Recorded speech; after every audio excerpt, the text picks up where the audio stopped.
Seguinte, no início, na abertura do programa, comentamos que hoje a gente vai falar de escoliose nesse mês, que é o Junho Verde. Então a gente convidou mais uma vez o Dr. João Paulo Bergamaschi, ele que é ortopedista. Bem-vindo, doutor, para a gente falar sobre o assunto, o alerta, né, a diferença aí dos tipos de escoliose. Mas antes a gente vai ter uma ideia aí dos números. A gente preparou um VT de abertura, olha lá. O mês de junho é dedicado mundialmente à conscientização sobre a importância dos cuidados e tratamentos com a escoliose. Condição que afeta grande número de pessoas e pode trazer consequências negativas à saúde se não for bem tratada em tempo e adequadamente. Dados da Organização Mundial de Saúde indicam que 2 a 3% da população mundial sofre de escoliose. No Brasil, são mais de 1,6 milhões de pessoas com a doença, sendo que cerca de 160 mil delas precisam de tratamento cirúrgico. Mas boa parte dos casos da escoliose diagnosticada na adolescência é leve e o tratamento baseia-se em observação médica regular e reabilitação motora. É importante consultar um médico especialista assim que notar os primeiros sinais de anormalidades na coluna. Esse profissional é capacitado para fornecer orientações e, se necessário, solicitar exames para verificar a presença de qualquer problema. Tá aí, agora que a gente já conheceu números, né, em uma breve dissertação aí sobre a doença, sobre o problema. Doutor, vamos falar mais a respeito, porque tem muitas coisas que as pessoas desconhecem, que são tipos até diferentes de escoliose, mas vamos começar do início. A gente tem aqui até uma ilustração, para ficar bem claro para o público, se você quiser, né, fique à vontade aqui para utilizar, mas vamos então explicar o que é a escoliose em si, né, o problema. Perfeito. Assim, essa história do Junho Verde, né, do mês de conscientização, ela nasceu justamente pelos problemas que uma escoliose não diagnosticada na infância pode causar na vida adulta. Então, isso impacta de uma forma profunda na vida do indivíduo, tá? E as pessoas muitas vezes confundem escoliose com cifose, com lordose e com as outras oses, tá? Então, são assim, coisas diferentes? Coisas diferentes, tá? E aí nós vamos conseguir mostrar de uma forma bastante didática aqui nesse desenho. Então, escoliose é quando a gente, olhando a coluna de frente, a gente observa um desvio, tá? Então, do lado azul, a coluna reta, olhando de frente ou por trás, e aqui a coluna vermelha, a gente consegue observar claramente aqui um desvio, tá, nesse eixo, e isso caracteriza a escoliose. O que é diferente, por exemplo, da lordose. A lordose é quando a gente olha de lado o indivíduo, que é aquela curvinha que nós temos na região lombar, a curvinha do bumbum, tá? Que é a mesma curvinha que a gente tem aqui no pescoço. Então a gente tem uma lordose que é fisiológica, todo mundo tem, todo mundo precisa ter no pescoço, na região lombar. E na região torácica é o contrário, é a cifose. Entendi. Tá? Então essas curvaturas, elas são fisiológicas, então todos os indivíduos têm, eles precisam ter. Quem não tem, aí sim passa a ter algum tipo de problema, porque está com algum desequilíbrio mecânico na coluna. O que é um problema é o grau maior nesse sentido. Exato. Então assim, cifose e lordose. Não ter e ter muito, aí necessita de tratamento. Ok. Mas é que muitas vezes as pessoas falam, eu tenho lordose. Ainda bem que você tem lordose, é importante ter. Não pode ter pouco, nem muito. Nem muito. Agora, a escoliose não. A escoliose, quando a pessoa tem, realmente é algum problema. Ela precisa realmente de tratamento. Certo. E aí são duas faixas etárias principais para a gente poder, de repente, discutir sobre isso, né? A parte mais da adolescência, crianças e adolescentes, e a faixa mais de idosos, né? Terceira idade, que são assim, os dois grupos principais que acabam tendo escoliose. O primeiro, nas crianças e adolescentes, tá? Muitas vezes por problemas de crescimento. Tá? Tem um tipo, o tipo mais comum de escoliose do adolescente, a gente chama de idiopática. Idiopática na medicina é quando a gente não tem uma causa definida. Essa é a mais comum. Essa é a mais comum. Eu estou com os nomes aqui, então, escoliose congênita, neuromuscular e idiopática. A gente vai falar sobre todas, mas essa, então, é a primeira mais comum, idiopática. E por muito tempo a gente tentou associar a alguma causa, posicionamento do feto dentro da barriga da mãe, travesseiro, colchão, berço e tudo mais, e na verdade não tem nenhum fator específico que causa isso. Muito provavelmente tem algum componente genético. Já hoje em dia a gente já conhece alguns genes que estão relacionados ao surgimento da escoliose, tá? Mas ela mesmo assim chama idiopática, tá? Que é a mais comum que acontece nos adolescentes. Que acontece durante, geralmente, o estirão de crescimento. Eu queria entrar de 10 a 14 anos. Eu te deixei uma pergunta, doutor, na abertura, que eu acho importante, porque como pais, né, a gente confia muito nos pediatras, né? São os médicos até, sei lá, até quantos anos a gente acaba levando, e a gente mesmo também frequentava e tudo.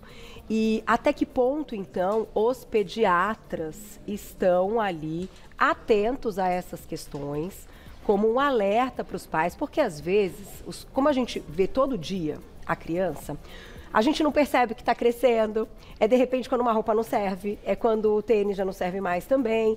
E aí algumas coisas fogem, né, da nossa percepção, pensando na questão postural. A gente não fica na sala de aula com eles, a gente não está vendo né, como é que eles estão ali. Então eu acho que essa confiança no pediatra, até para quem está nos assistindo, é uma coisa muito importante. Então, até que ponto os pediatras, sim, precisam ter esse alerta para encaminhar as crianças para um ortopedista?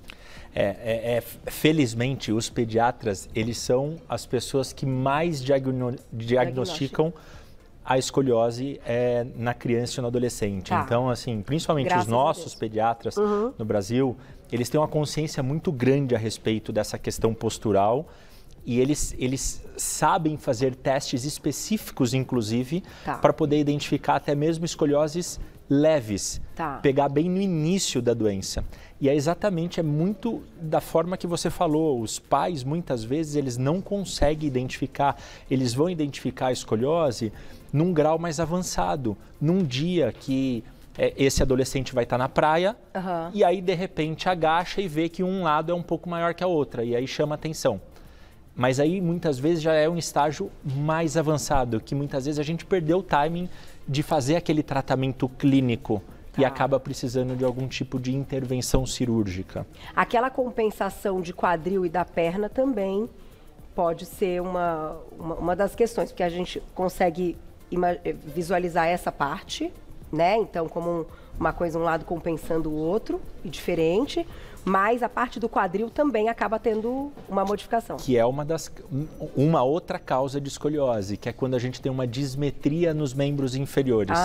Então, uma perna mais comprida do que a outra, a longo prazo a gente sabe que pode ter uma chance maior de desenvolver algum desvio na coluna. Então são coisas diferentes. Coisas distintas. Essa causa acaba sendo uma causa mais mecânica, né? Por acomodação. Então, assim, até uma forma de compensação do nosso organismo para poder realmente se manter alinhado. Doutor, então, entendido isso, o pediatra conseguiu, né, trazer essa informação, esse alerta, o ideal é que procure um ortopedista, certo? Exato. E aí, como é que segue pensando nesse tipo de escoliose que você comentou? Só uma coisinha antes. E a segunda pessoa que mais diagnostica a escoliose é o educador físico. Que bom, né? Educador físico / fisioterapeuta, às vezes fazendo alguma atividade, academia, ginástica, natação, alguma coisa consegue.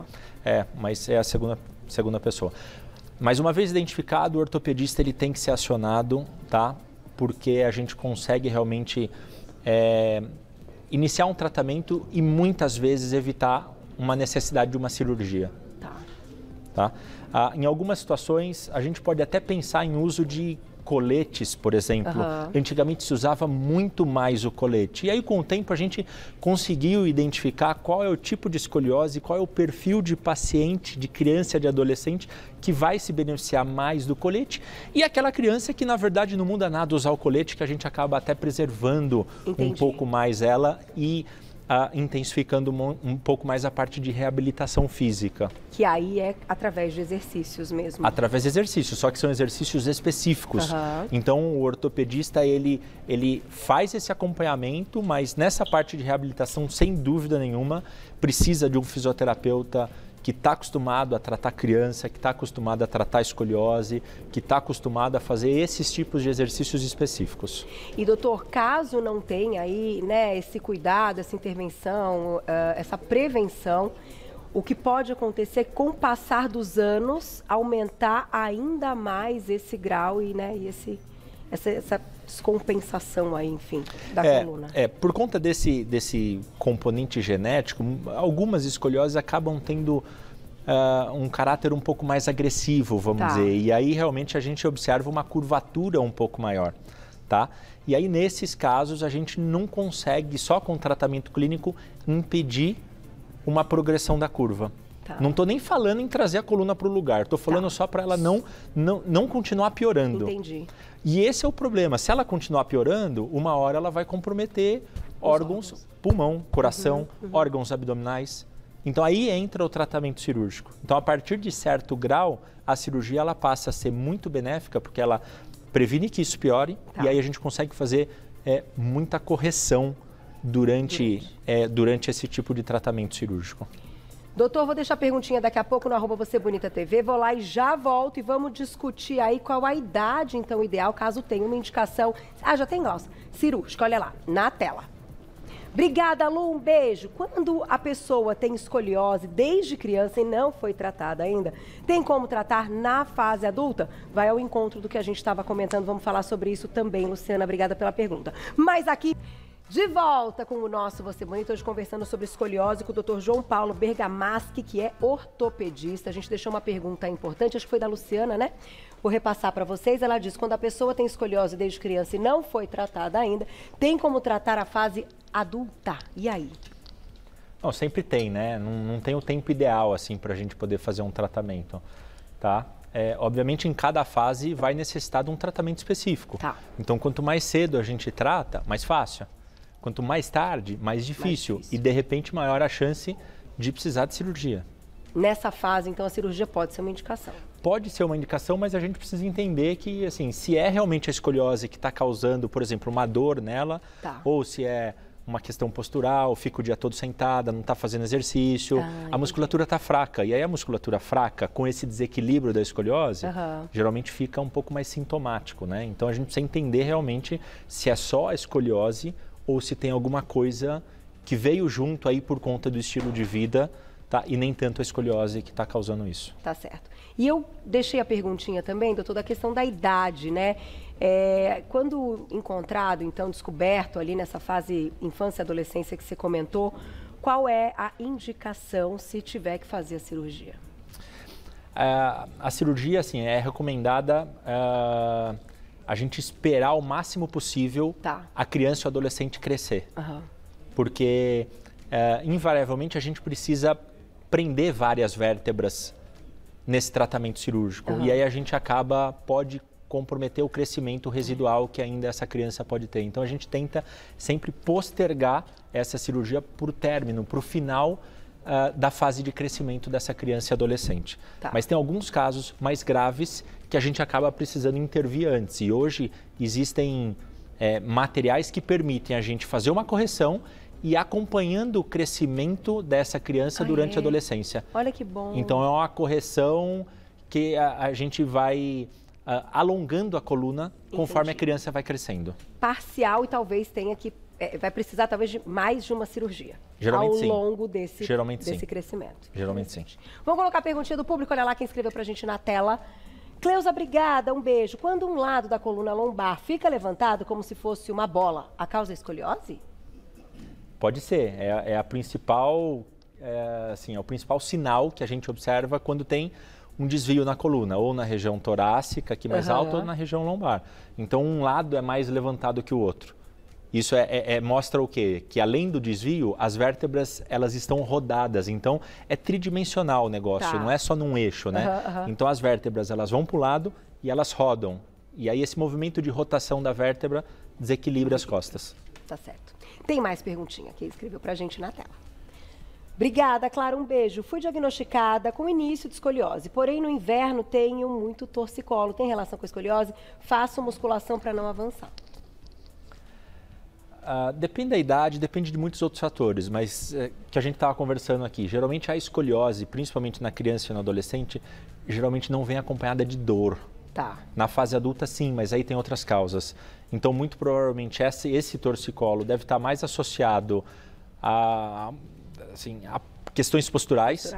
Fica muito tempo sentado, muito tempo em pé durante o dia, tá? Ou executa alguma atividade numa postura ruim, que acaba sobrecarregando a musculatura, mesmo ela fazendo academia, que ela falou que ela faz academia, tá? Então, provavelmente está mais relacionado a isso do que a escoliose em si, mas sim, e isso é o mais comum, mas não necessariamente a escoliose está diretamente ligada. Exato. Vou aproveitar essa pergunta porque isso pode ser mais comum do que a gente imagina e que bacana que ela treina, que tem, né? Você disse que treinar é importante, a musculação vai ser importante, mas tem que ter um profissional que entenda do caso, né, doutor? Porque quando ela diz às vezes que teve um torcicolo frequente, pode ser porque alguns exercícios na musculação para ela, de repente, não vão ser aí benéficos, né? Perfeita essa colocação, porque isso está sendo cada vez mais comum. As pessoas não estão querendo treinar, por exemplo, com um personal, por acharem que já sabem fazer o exercício da forma, e aí aumentam a intensidade, aumentam a carga, aumentam o peso e começam a fazer alguma alteração postural durante a execução do exercício. E isso traz problemas. Então, isso tem que ser alguém que entenda exatamente da escoliose. É fundamental. Tá certo. Dá tempo demais, né, Glaucia? Olha lá. Obrigada, Jéssica, um beijo. Fui diagnosticada com escoliose apenas aos 24 anos e quando iniciei na corrida senti dor. Por isso, descobri joelho valgo. Pode ter sido uma compensação dos joelhos pela má postura causada pela escoliose tardiamente diagnosticada? Tá, joelho valgo é um desvio que a gente tem no joelho, que as pernas, os joelhos eles se encontram e os pés se afastam, né? É como se a nossa perna tivesse um X, vamos dizer assim. Isso geralmente não está associado à escoliose. Tá? É diferente de como nós comentamos aqui, dessa dismetria ou discrepância entre os membros inferiores, uma perna menor que a outra. Tá? Mas esses desvios no joelho, tanto o joelho valgo como o joelho varo, geralmente não estão associados à escoliose. É outra questão. É outro problema. Então ela está provavelmente com dois problemas aí, vai precisar tratar as duas coisas. Mas que bom saber que é o mesmo especialista, que é o ortopedista que cuida das duas coisas. Exatamente. Certo? Mais perguntinha, olha lá. Lucia, um beijo, obrigada. Meu marido tem peito escavado e hoje sofre muito com a escoliose por conta da postura. Existe tratamento ou colete que corrija esse peito escavado? Existe, é mais fácil ser tratado durante o crescimento, em que o osso ainda está em fase de crescimento e remodelamento. Então, esse remodelamento ósseo a gente consegue de uma forma muito mais tranquila com o uso do colete. Tá? Esse peito escavatum, né, na verdade, ele tem uma proeminência maior aqui nesse osso externo que a gente chama, né, na caixa torácica. Tá? Na fase adulta é mais difícil. Então, assim, para a gente poder realmente pensar em correção, talvez a gente precise pensar em alguma cirurgia e aí colocar numa balança. Se uma cirurgia para correção dessa deformidade no tórax realmente faz sentido, se justifica, porque é uma cirurgia um pouco mais invasiva, uma cirurgia que requer um tempo de recuperação maior, entendeu? Então a gente precisa colocar numa balança para entender se realmente é necessário. Se há algum problema além da escoliose que já esteja aí comprimindo órgãos, né, trazendo algumas questões secundárias, né, doutor, dessa escoliose. Aí é individual, né? É individual, na consulta, é individual. Paciente, médico. Dá tempo de mais uma na tela. Jair, obrigada, beijo. Tenho 51 anos, com escoliose de 96 graus. Quais riscos de cirurgia? É bastante, né, doutor? Perdemos o time, na verdade, né? 96 graus é uma escoliose um pouco mais avançada, né? Então, imagina, essa curva que a gente tem no bonequinho vermelho, a gente calcular esse desvio e ter 96 graus de desvio, é bastante, tá? Mas assim, a cirurgia, ela obviamente nos últimos anos evoluiu demais. Então a parte técnica evoluiu muito, a parte de materiais e equipamentos evoluiu muito. Hoje a gente consegue utilizar técnicas menos invasivas para poder fazer esse tipo de correção. Olha que legal. Tá? Mas obviamente quanto maior a idade, mais difícil tecnicamente de a gente colocar essa coluna no lugar. Porque as coisas elas vão se acomodando, elas vão cicatrizando, elas vão calcificando daquela forma. Entendi. Então muitas vezes eu preciso fazer solturas dessas vértebras que a gente chama de osteotomias, né? É como se soltar vértebra por vértebra para a gente conseguir fazer esse movimento de correção e deixar a coluna alinhada, entendeu? É possível, tá? Tecnicamente bem mais difícil, mas obviamente a gente precisa também, bom senso, colocar numa balança para entender se é a escoliose que está causando toda essa limitação ou se tem alguma outra coisa que a gente consegue atuar de uma forma menos invasiva e acompanhar a escoliose. Tá certo. Doutor, a gente tem 1 minuto e eu não comentei a questão se a gente tem uma diferença no número aí de diagnósticos, enfim, de meninas e meninos, né? Tem nesse caso da escoliose? Tem, é mais comum em meninas. É mais comum em meninas. É mais comum em meninas. Então, mamães aí tem que ficar atenta. Tem alguma atividade física que não deve ser feita nessa fase, adolescência ali, nesse início, que pode atrapalhar? Não, absolutamente nenhuma. Vida normal. Vida normal. Mesmo uma criança ou adolescente com um diagnóstico de escoliose, ela, na maioria das vezes, pode fazer qualquer tipo de atividade física. Tá certo. O mais importante é o quê? Buscar tratamento. Tá certo. Doutor, obrigada mais uma vez. Vou deixar aqui o @ Clínica Atuale, @Clínica Atuale. Doutor João Paulo Bergamaschi, ortopedista, conversou com a gente hoje. Obrigada, doutor, foi maravilhoso. Até a próxima, viu? Obrigado, Carol. Beijo, beijo, beijo. Até amanhã, 12:30. Vejo vocês. Obrigada, meninos. Amanhã é sexta-feira, hein? Beijo!